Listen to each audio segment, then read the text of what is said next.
other countries like Romania, Bulgaria, we are still waiting to have actions for damages. And that was mainly the idea when 10 years ago the European Commission started to see what's about, we had the common legal background to have this kind of actions for damages, but still they were very little developed at that moment.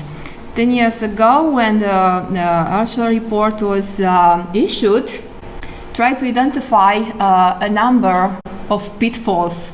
That's why I put this on my slide about pitfalls. Pitfalls meaning what's against these kind of actions for damages, since we have a legal base for this, but what's preventing the parties for really going in court and having litigations on this.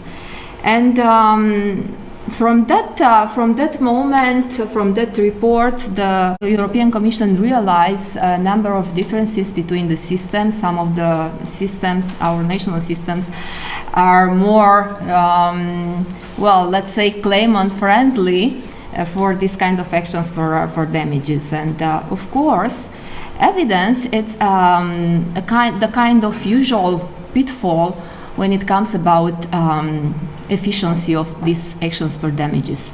So when it comes about the new directive, the main objectives were designed starting from these two ideas. First of all, optimizing the interaction between the public and private enforcement of competition law, and of course ensuring that victims of infringement of the EU competition rule can obtain full compensation for the harm they suffer. What's so different in terms of evidence when it comes about actions for damages? Well, remember what Adam said yesterday about, you're an individual and you need to litigate on this. You're not the European Commission, you're not the National Competition Authority. So you don't have down rates, and of course a National Competition Authority, the European Commission, can search your premises with or without a warrant. They will collect all the evidence they need, the paper from the trash bin and the computers, and they can look, as Adam said yesterday, if you had a meeting in an airport or you visited in the last year the same spa resort or something like this. But when it comes about any individual, maybe natural, maybe legal person, going in court and trying to prove in standalone actions infringement, in follow-on actions for damages, at least to try to quantify it, it became very, very difficult. So that was basically the idea, the starting point, because of course as a claimant you need evidence. Where is the evidence? Well, competition law is counterfactual. You need all this kind of factual evidence, but they are usually in the hand of the defendant or in the file of the competition authority. It's never in the hand of the claimant. So in order to make accessible this kind of actions for damages, we need access to evidence. That's from the point of view of actions for damages, very important. On the other hand, for the public enforcement of competition law, what we call a leniency policy, the whistleblower going to the National Competition Authority or at the European Commission and telling a story about we've been involved in a cartel, it's essential. Looking at the European level, we could definitely say that any cartel investigation is somehow based, at the very beginning at least, on this leniency policy. So in order to ensure we keep this tool, this instrument, very efficient, we need for sure to protect this. So now we have a very tricky balance. First of all, we want to encourage actions for damages. That means we need to give to the claimant some access to evidence, meaning also some access to what's in the National Competition Authority file or the European Commission file.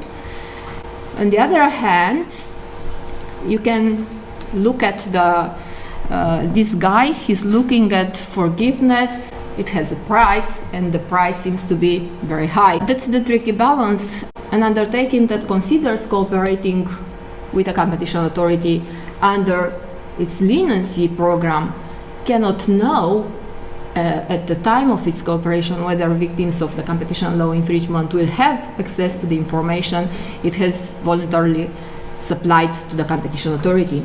And that was a problem, because you're considering, I'm going to say a story to the National Competition Authority or to the European Commission. Why? Because I am looking for forgiveness. I'm looking for be exempted by, fines, or at least I will get a substantially reduced fine. But the kind of money you might be able to pay for actions for damages at the end could be even higher than the fine. If you're going to the National Competition Authority, you're going to the European Commission, you tell the story, you might become a moving target for all these actions for damages. So you might be a little bit reluctant. You might consider more, the economic approach of the forgiveness you got. Having the directive, the solution from the directive, we had a number of cases in Luxembourg dealing with this issue. The first one was Fleiderer, a German case. The national judge from Fleiderer had the very difficult task to assess two different interests. He realized very soon he was asked to give access to the National Competition Authority file in order to give access of claimant to the information he needed in order to make efficient the action for damages. And that was very tricky to him. It seems to be very tricky. Why? Because he realized, we are discussing about competition law in terms of public order. So it is for me as a judge to protect the efficiency of this tool of public enforcement. Leniency program is a very important tool, and it could be undermined if I give you access to the information voluntarily submitting according to the leniency program. So he decided to refer to the European Court of Justice this preliminary question, asking basically, I'm in this position. If I give to the claimant access to the leniency file, I might undermine the efficiency of this tool. On the other hand, actions for damages are also a very important tool. It's not only the private interest of the claimant, but there is also a public interest, because you're also protecting the efficiency of competition law. Both ways, public enforcement and private enforcement, they are coming together as a package. It's not about only protecting a private interest, the private interest of a claimant, but also to protect the public competition law policy. You might find this answer a little bit too political. From the European Court of Justice, they said Regulation 1/2003 doesn't preclude. Yeah, it's nothing in the regulation against the idea of obtaining damages. It's not, of course, they are actually encouraged. So the access to documents relating to a leniency procedure could be granted, but it is for the national judge to make the right balance between the interests, to consider the public interest of protecting leniency program, of protecting the documents voluntarily submitted by the whistleblower, and on the other hand, the interest of the claimant in order to promote this kind of actions for damages, to make efficient also this kind of actions. The German judge, he made a very wise decision in that case.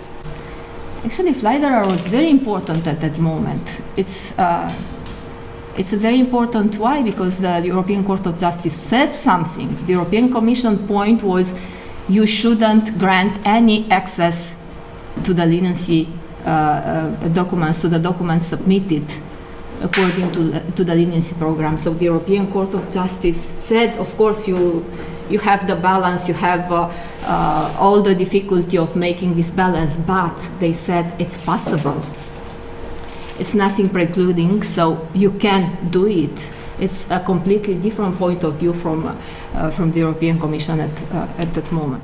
What the German judge did was to grant access to the public investigation, so documents collected by the National Competition Authority in the public investigation, and not granting access to the documents voluntarily submitted by the whistleblower.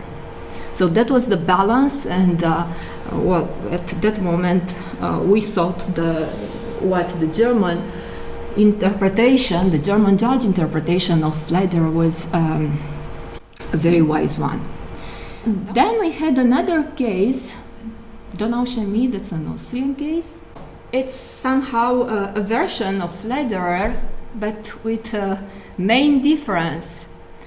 The Austrian judge said, I know from Fleiderer you said that's for the national judge to make a balance between the public interests and the interests of the claimant in actions for damages. But that's what we have in our law. A third party may only be granted access to the file if all parties involved give their express consent. So I don't have the opportunity to make any balance, as you said in Fleiderer, because my national law is against this. It's simply as clear as this, only if the parties give their express consent. Of course, that never happens. We can assume it. This kind of limitation wasn't only for the information provided by a leniency applicant, but covers all the information contained in the cartel file, only if you have the access of the parties. It's not only for the documents voluntarily submitted in the leniency program, but any information and documentation associated to this. Austrian judge from Donau-Chemie asked the European Court of Justice, is it this kind of national provision in accordance with what you said in Fleiderer, in accordance with the principle of effectiveness? And of course, the European Court of Justice said no. I told you in Fleiderer that it is for the national judge to have this balancing exercise. You don't have the opportunity to have this kind of balance because your national law is against this. So this kind of, this is the answer. Not leaving any possibility for the national courts of weighing up the interest involved is against the regulation as interpreted in flight error. Remember, we are still before the new directive framework, so it was for the national courts to interpret and to try to make a balance between the interests to be protected. There are a number of very interesting cases. I only chose few of them. Damages Directive. Damages Directive is a French case, and it had to deal with also a very interesting issue. It's about the documents relating to the settlement of antitrust investigation. Adam spoke yesterday about the role of settlement in this kind of cases. Very important one about encouraging parties to find alternative resolution. Well, we are going the same way as in the case of leniency with this.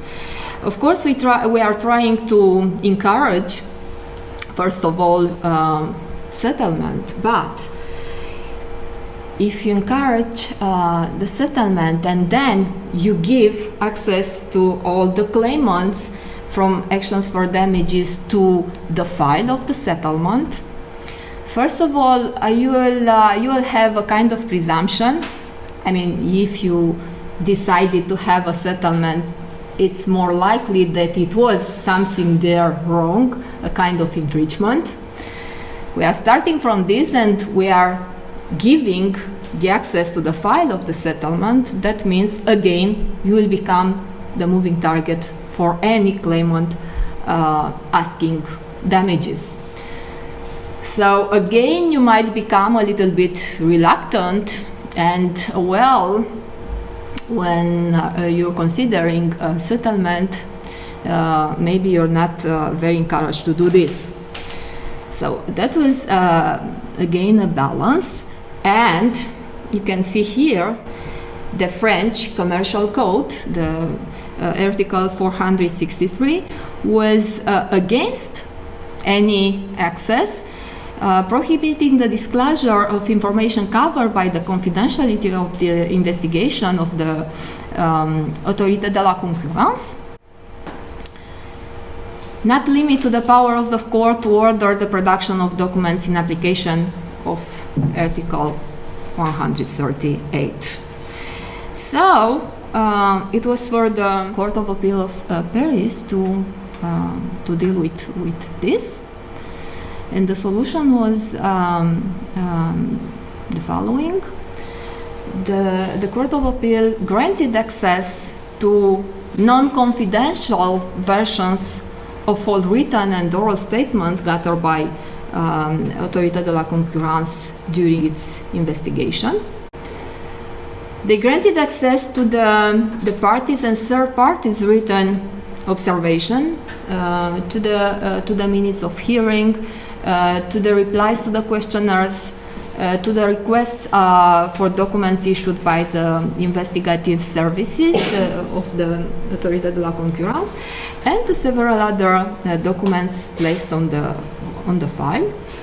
And they justified this kind of disclosure, saying that the claimant definitely needs this kind of information in order to make the action for damages effective. So they decided, and that's why it was so important, because they decided this against the national law precluding any disclosure in these terms.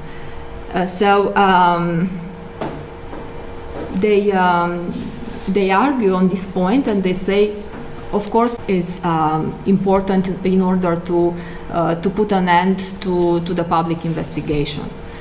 But they did not repair the alleged harm suffered. So the administrative decision shouldn't be the end of the story. It should be still possible for any victim to bring an action for damages in the court. And in order to make this effective, we need to grant to the claimant access to this. In terms of consequences, of course, that's very important because, of course, as Adam said yesterday, settlement has huge advantages. On the other hand, the actions for damages can still be pursued. You have to consider this when you have your strategy to litigate. Another very interesting case, France Telecom. And the interesting part was that in this case, the disclosure was about a document already in the possession, already in the hands of the claimant.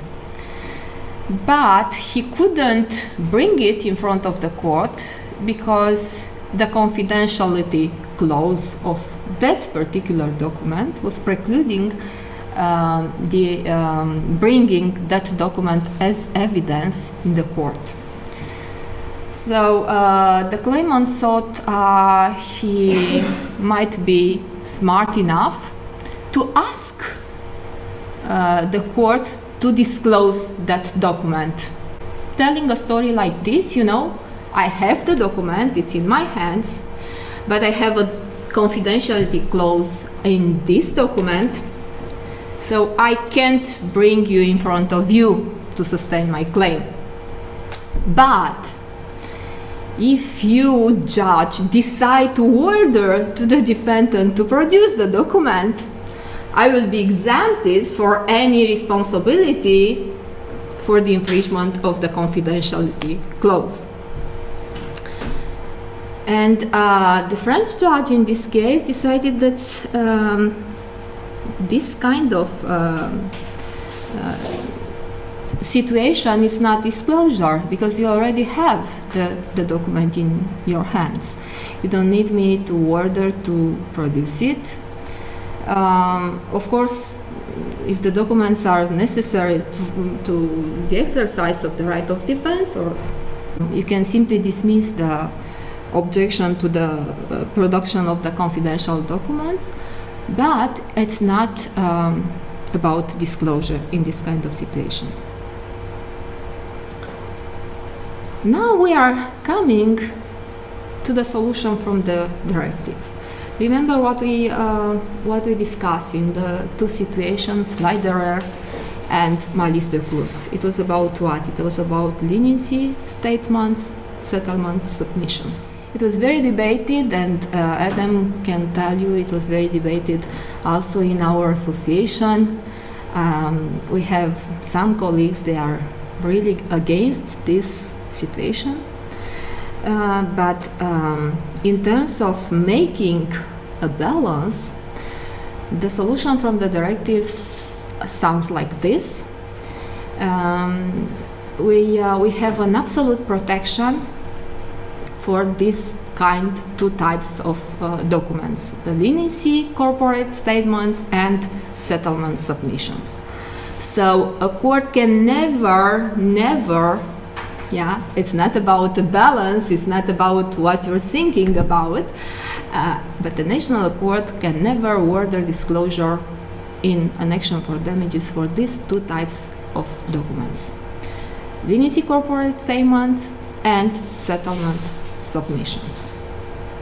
That's, of course, in order to protect these very important tools, settlement and leniency. Then we have another, this time temporary protection. And that's, basically acting like, in favor of follow-on actions for damages, because it's like separating in time the public enforcement, the public investigation, and the private enforcement.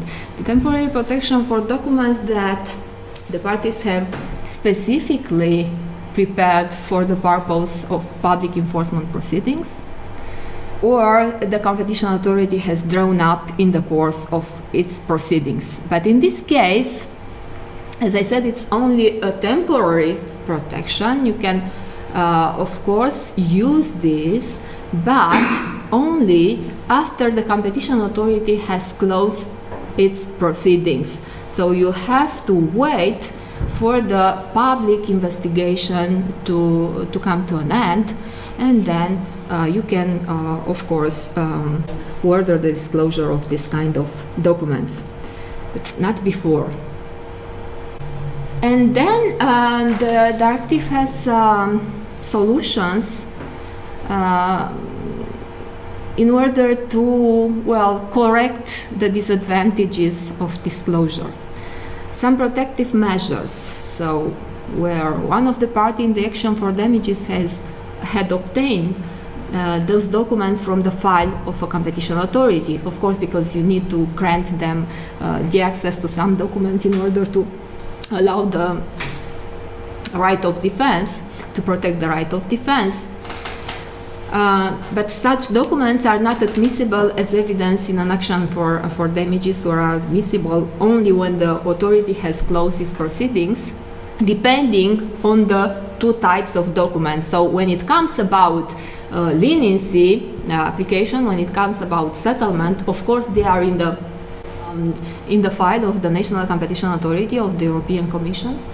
Of course, in order to protect the right of defense, you have to let them see it, but it's still remaining protected by the absolute interdiction to disclose, so you can't simply use it in the court. When it comes about the other documents covered by the temporary protection, of course, again, you have access in order to protect your right of defense, and in order to have your own strategy of defense. You have access to them, you can see it, but you can't use it in an action for damages before the end of the public investigation. You have to wait for this, and of course, after this temporary protection, you can use it. Because otherwise, of course, it will be very easy to basically preclude the interdiction from the main idea. Then we had a number of conditions for disclosure. First of all, you have to prove an interest, and that means showing that that particular piece of evidence, that evidence is in the control of the other party or third party, and it's relevant for you. Why? Because of course it gives substance to your application. That means in terms of making the claim or the defense more accurate. Then you have to be as narrow as possible, so not asking all the file of the National Competition Authority, not asking to be produced all the documents. I remember that, of course, before this solution, the proposal from the directive, colleague of us from the association, an UK judge, interpreting the balance from Flyder like this. He simply took each document from the National Competition Authority file, and he decided for each document, I will give you access to this, I don't give you access to this.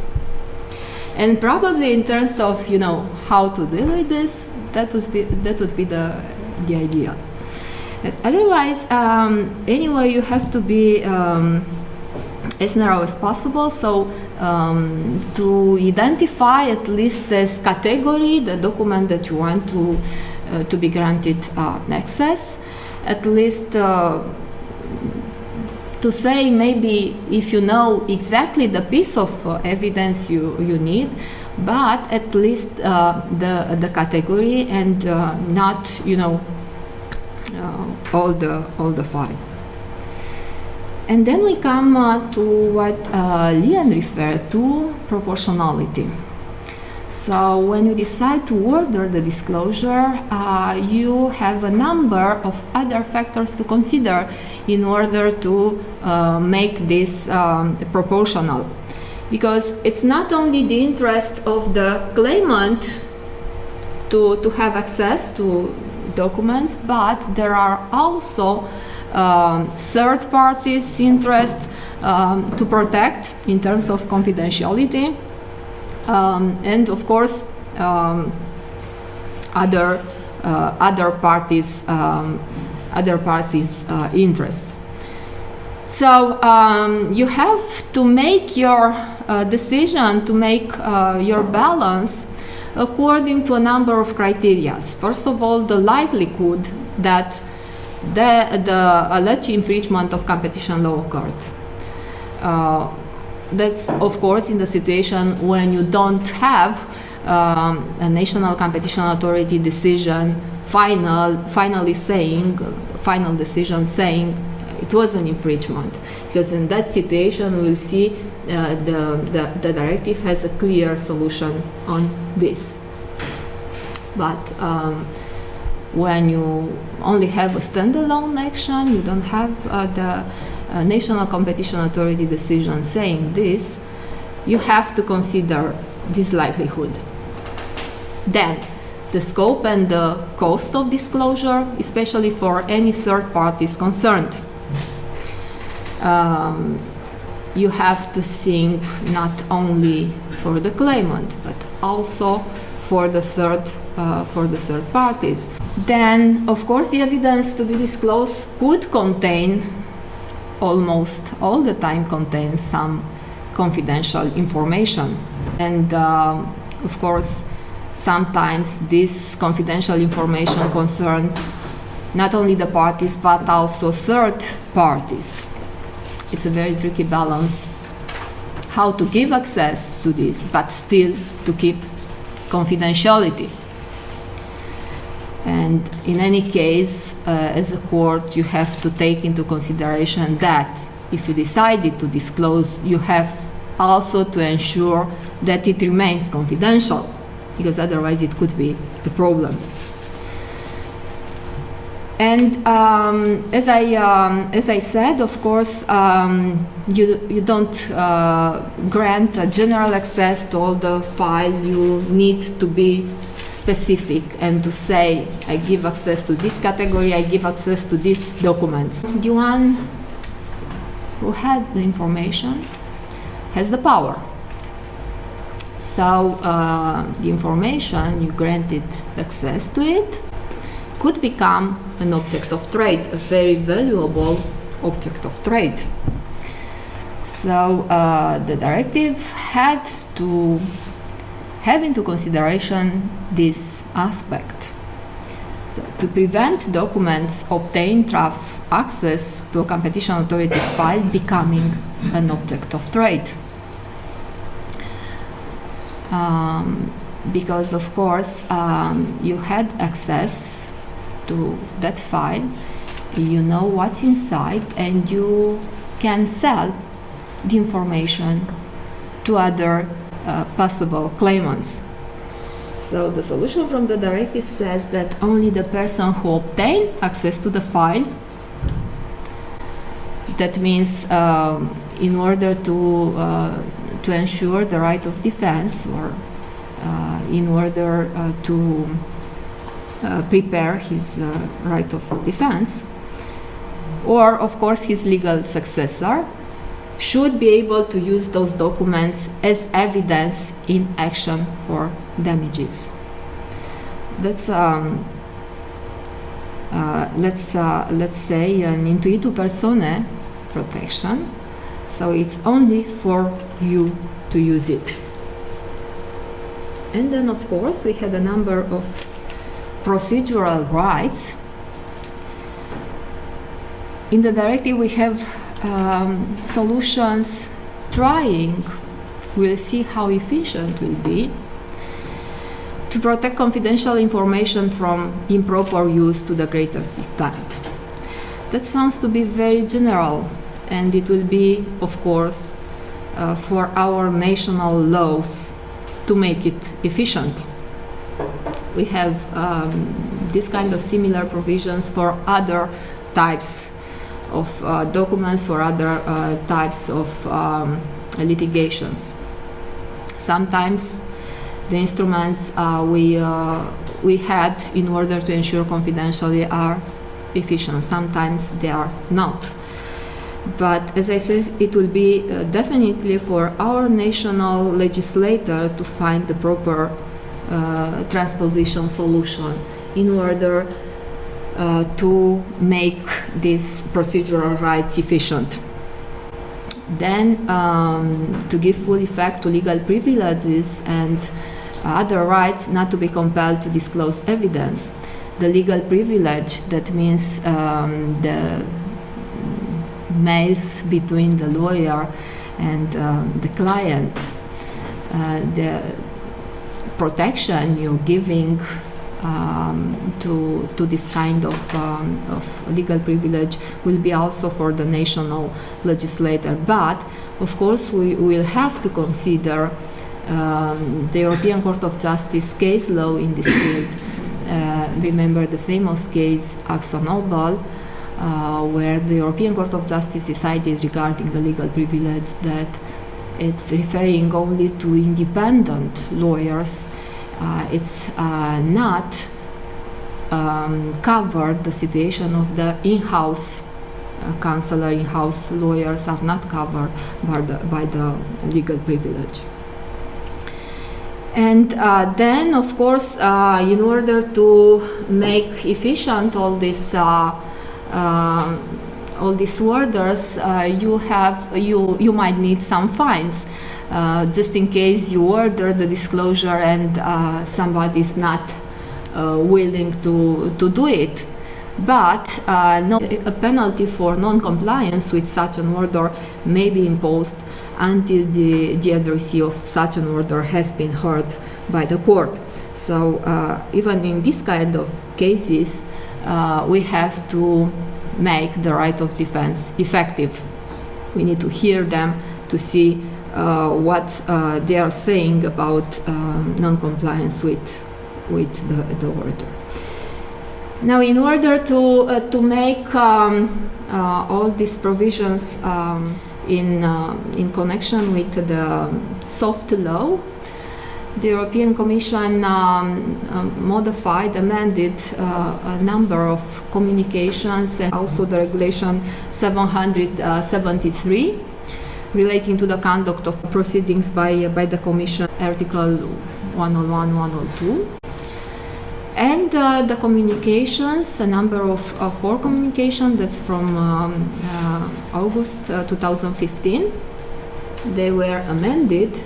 The Commission notice on the cooperation between the Commission and the courts, the conduct of settlement procedures in view of Article 23, the communication on the immunity from fines, and also the rules for access to the Commission file in cases of Article 101, 102 of the Treaty. For the European Commission, the most difficult part of the story ended because now the directive is entered into force. The difficult part of the story started for the national legislator, for the national system, in order, first of all, to make consistent what we have in our legislation with the solution proposed by the directive. Secondly, to prepare the judges, the national judges, in order to deal with this principle.